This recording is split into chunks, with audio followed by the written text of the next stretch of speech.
Hello, I'm TAP-G. And I'm SurferClock. And welcome to What's the Attraction? Where our work is your vacation. Ahoy, me hearties, and welcome to Mainsail March. Sorry we're doing a review so quickly after our last one, but given there are 5 Mondays in March and only 4 Pirates-themed attractions at Disney, we decided to leave off with the movie that spawned 3 sequels and at least 2 more in development, Pirates of the Caribbean. We all pretty much agree that the first one was the best. But why? I think we first have to look to the characters. The characters are what, to me, probably stand out the most. Aye, lad, let's be taking a look at the characters. Arr! Well, there are quite a few of them, at least in the first Pirates film. They introduce a lot of characters. Okay, let me see. You have Jack Sparrow, you have Will Turner, you have Elizabeth Swan, you have Governor Swan, you have Commodore Norrington. Oh, wait, sorry, Commodore isn't a title to be said that way. You have the Commodore Norrington, and then you have Pintel and Rigetti, you have Murtaugh and Mulroy, you have Barbossa. Yeah, the list goes on and on. Yeah, but even though there are a lot of supporting characters in this film, the ones that they choose to put the spotlight and the focus on, they really shine.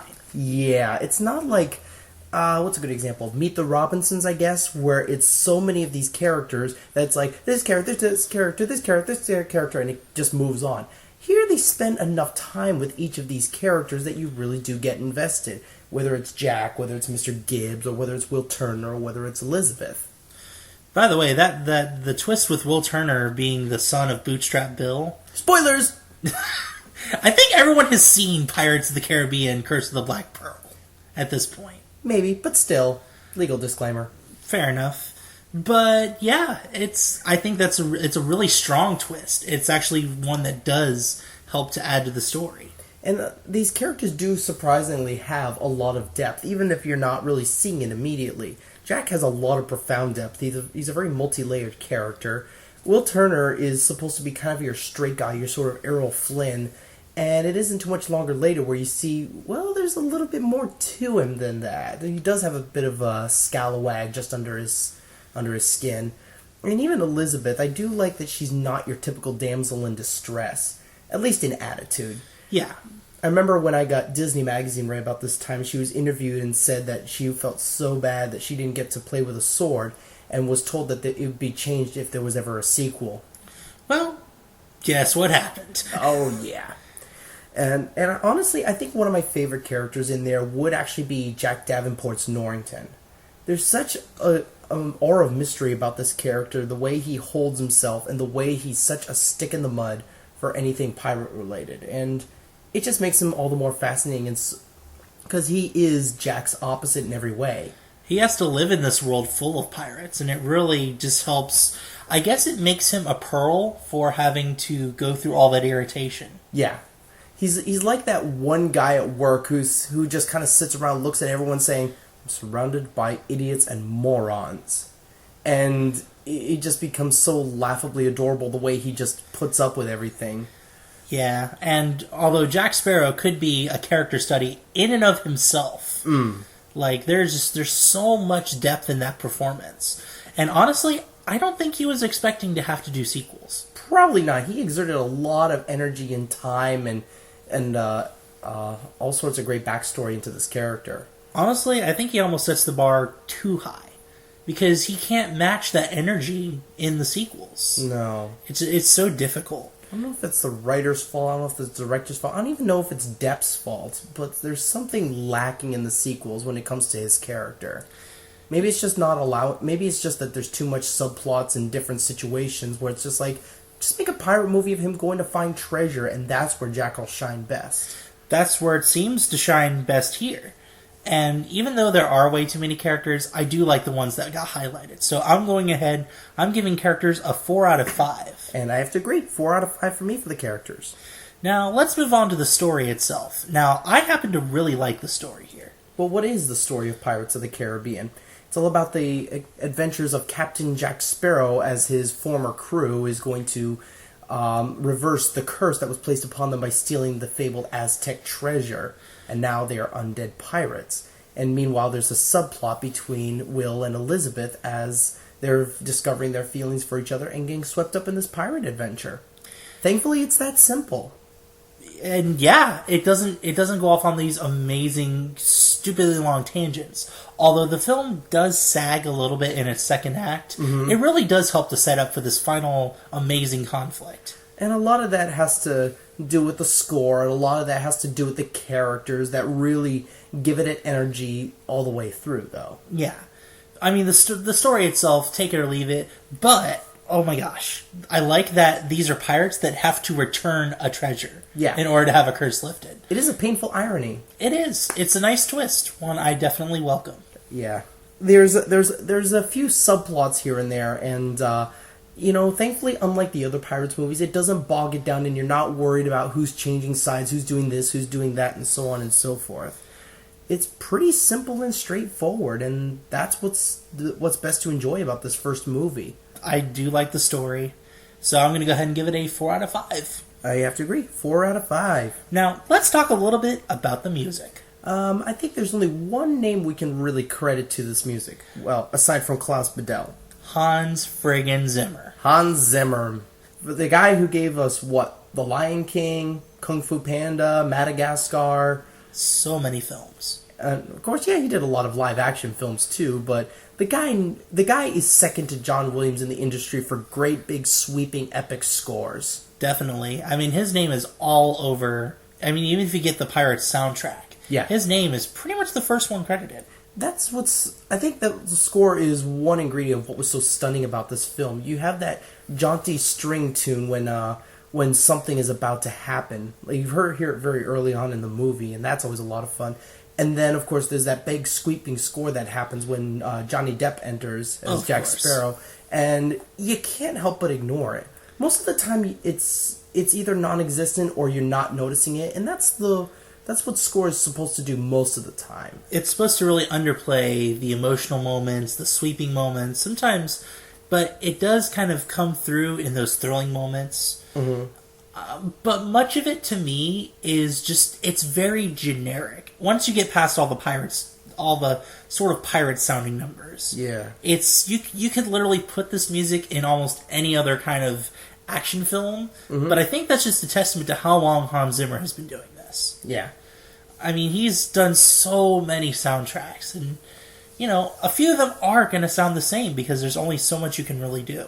I don't know, I disagree. Whenever I hear this music, there seems to be an aura of old world feeling to it. I don't know if it's the strings, or I don't know if it's, I don't know what that's playing, a cello when the jaunty tune strikes up. There's a definite salty old feeling to it that feels very old, and kind of like an old pirate ship, if you will.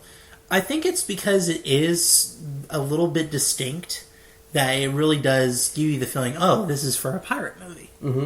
But most of the other stuff that plays throughout this particular film, kind of generic. I think they find their, ironically, the music finds its pace more in the sequels. But here, it's not terrible. I'm not saying that, this music is bad. No, it's still really good. Yeah. So I'm going to go ahead and give the music, the overall musical score, a 3.5 out of 5. Meanwhile, I have to give it a 4.5 out of 5. I'd say it's darn near perfect. All right. And of course, that brings us to our fourth category, action choreography. Choreography. You cannot have a pirate movie without having some great swordplay, some great just action sequences. Now, here's one of the things you have to remember. In 2003, that was right about the time where Disney was trying to get action-y in their animated films like Atlantis and Treasure Planet, but they still hadn't quite escaped the stigma with their live-action films just being lighthearted, goofy, silly fun like it was in the 90s. Sure. So when this movie came out, it was one huge gamble. The last great pirate movie before this one was, Cutthroat Island. And the less that's said about that, the better. So when Disney hadn't done a whole lot of action movies, and there hadn't been a whole lot of swordplay or things like that. But when this movie finally came out, they said, let's just have a little fun with this. We're making a Disney movie that's a fantasy, but it's an action movie. So they decided to really go out on a limb and really exhibit some fantastic choreography here. Let's not forget that Jerry Bruckheimer is the director. And this guy is known for some big, sweeping, huge action films. Yeah, but not many of them involve swords. Most of them involve guns and explosions. So you have to really translate this over to the pirate world, and in pirates, there's swordplay, there's cannons, there's big ships, there's tidal battles. I think it all comes through really well here. And you've got a jar of dirt. I've got a jar of dirt, I've got a jar of dirt. And why the rum is gone, I don't know. One of the other things that really succeeds too is that being a Disney fantasy movie, they really decided to go goofy with this, and they embrace it to its fullest extent, and that's part of the charm of this movie. Great example, the fight early on between Jack and Will inside the blacksmith shop. That could have been just kind of a generic pirate fight. They could have stuck their blades into a door as like they miss, or they clash swords here and there. But they said, screw that. We're going to jump on a platform. We're going to fly into the rafters and jump around there. We're going to spray whatever that was in Will's face. I mean, I know that was chocolate powder, but I don't know what it was supposed to be. Probably just dust. I don't know, but it's silly. It's goofy. It's over the top. But the movie sets the tone that it's supposed to be. Yeah, and they do a little bit of like character revealing exposition-y sort of thing. Yeah. But it really works because it's framed in that action. And then of course they throw in the donkey, with all his emotions, and it's like, yeah, this is definitely a Disney movie. Definitely. But hey, I have not one bad thing to say about the choreography in this film. No. I would actually go and give it a 5 out of 5. And I'm going to give it a 4.5 out of 5. Very nice. But so yeah, overall, I feel like the movie runs just a little bit too long. It's not terribly long. It's not like At World's End long, where it was like 3 hours and just like, oh, can we please just get to the point? Or on Stranger Tides, where it's about the same length, but it's just so frightfully dull that you're checking your watch every 3 seconds between naps. True, but this has a lot of action. It starts out on a few good high notes. It just, honestly, it really delivers. Yeah. I mean, it's no surprise why this movie, the big hit that it was, and there's no surprise that it spawned as many sequels and everything that it's done. Jack Sparrow was a big part of this as a character, but the music, the choreography, the story, it's a very indulgent Pirates movie. It's kind of like that Lego movie that came out recently. It's like, the guys who made this, in this case, Ted Elliott and Terry Rossio, were saying, let's make a pirate movie. Let's have curses, let's have zombies, let's have treasure. And they just decided to just throw it all in there and just have fun with it. And it worked in spades. There was a lot of pirate media that served as an inspiration not only for this film, but also for the films that followed. Yeah. They would take from a specific line of stories and they would adapt it to the set of characters that they've created. Yeah. This is just a big, indulgent, let's do it all out Pirates of the Caribbean. Yeah. Now, we all know when we saw the trailers initially, and we know that, Country Bears had just kind of flopped, we were all kind of afraid of another Disney ride adaptation. Yeah. But honestly, this one is the best one. As if you didn't know that already. Sure thing.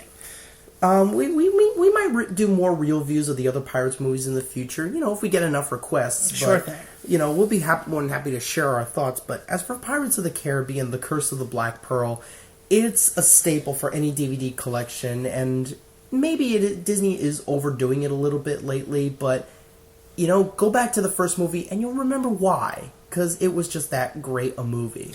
It's something I don't mind watching over and over again. It feels fresh every time. It really does. I'm going to go ahead and say, overall, I'm going to go ahead and give Pirates of the Caribbean, Curse of the Black Pearl, a 4 out of 5. And I have to happily give it a 4.5 out of 5. Alright, so that's a 4 out of 5 from SurferClock and a 4.5 out of 5 from TAP-G. Thanks for listening to this theme park review as we get started with Mainsail March. We got plenty more Pirates attractions coming your way, so stay tuned. And remember, I'm TAP-G. And I'm SurferClock. And thanks for listening to What's the Attraction? Where all work is your vacation. Ahoy! Drink up, me hearties, yo-ho.